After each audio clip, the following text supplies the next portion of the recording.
Today, we're going to get into Annie Jones's book, Ordinary Time. It's really this incredible guide for finding joy and, real meaning in what feels like our boring everyday lives.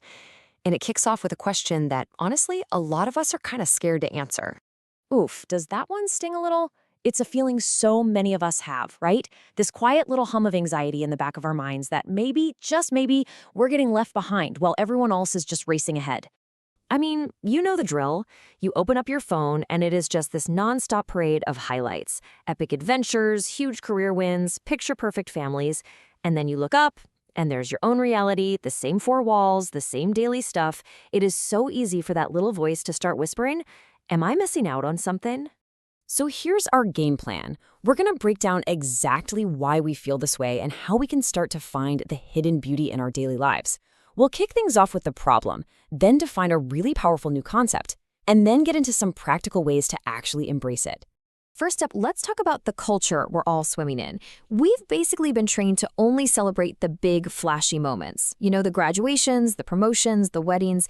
But what about all the time that happens in between?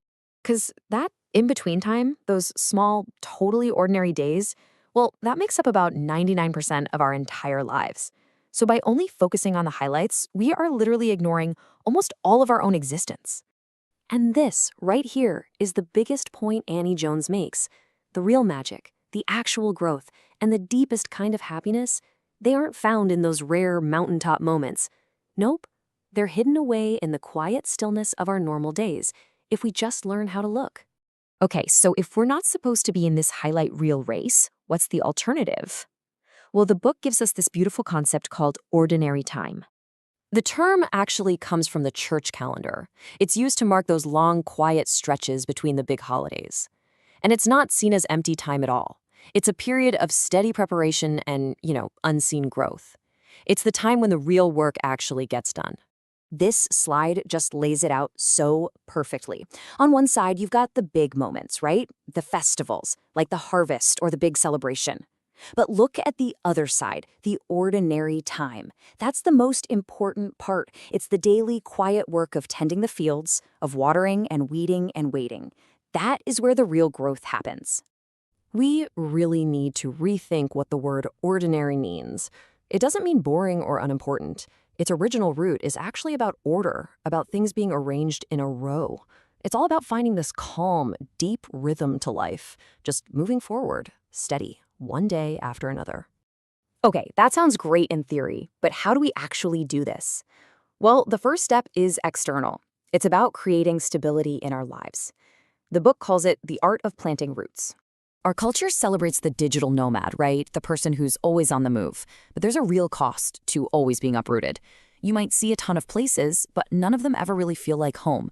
You meet a lot of people, but you don't get to truly know anyone. You end up growing wide, but you never get the chance to grow deep.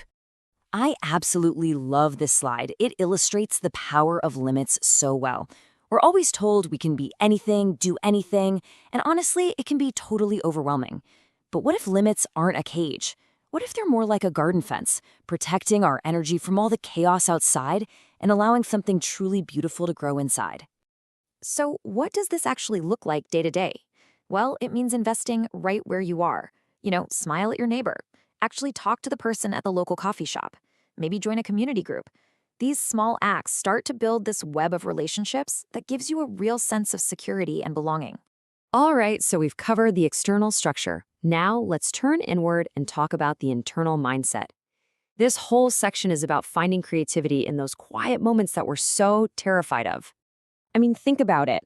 Our attention is under constant assault. Every ping, every ad, every breaking news alert, it's all designed to pull us out of the present moment. We are living in a world that is fundamentally hostile to silence. We've come to see boredom as this problem that needs to be solved, this void that has to be filled instantly with our phones. But this book argues that boredom is essential. It's that empty space where your brain finally stops consuming information and actually starts processing it. It is the blank canvas where your best ideas can finally show up. Your attention is literally your most valuable currency. Choosing where you invest it is one of the most important decisions you make every single day. And giving someone your undivided attention, your kid, your partner, even just your own thoughts, That is a profound act of generosity and respect. And finally, let's bring this all together.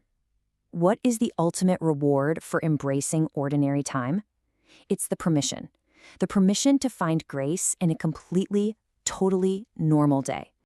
This means we have to reframe celebration.